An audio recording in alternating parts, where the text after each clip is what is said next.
Hey everybody, Leigh Goldstein here for 10-Minute Trades. Welcome to the weekly Market Movers video preview. This is our trade room schedule as well as a look at all the events we feel will move the futures markets in the upcoming week. So let's get started. All times are Eastern time. It's looking like a busy week in the trade room, and we are going to do a lot more streaming once a day, most probably free on YouTube. Monday, 9:15 p.m. we'll be in the trade room for three events: Chinese manufacturing and non-manufacturing, Australia retail sales, and Chinese Caixin manufacturing. We will stream those reports.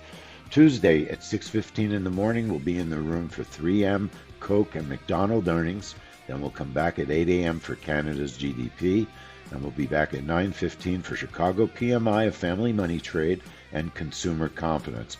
We'll come back at 3:30 p.m. for Amazon and AMD earnings. That's our YouTube stream of the week for Tuesday, and Amazon earnings are a family money trade. We'll stay in the room for the API crude oil report. Then we'll come back for New Zealand's jobs report at 6:30 p.m.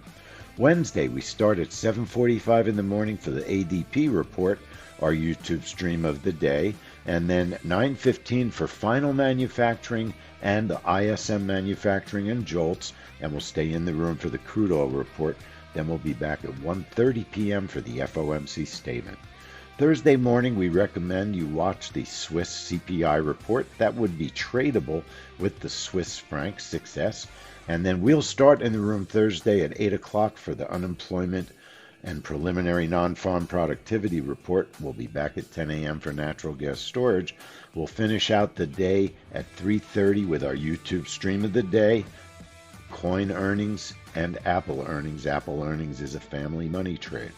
Friday at 8 o'clock, the non-farm payroll report, NFP. The bond portion of that trade is a family money trade, and we will stream that on YouTube. Canada's employment report is also at 8 o'clock. Finally, our last event of the week will be the ISM services report at 9:30 in the morning on Friday. That also is a family money trade. Quite a few excellent trades this week, so make your way into the trade room and join us. We had a fantastic trading week last week. You can trade many of these reports in your evaluation prop accounts. So join us, and we'll see you on the inside. Leigh Goldstein for 10-Minute Trades, signing out.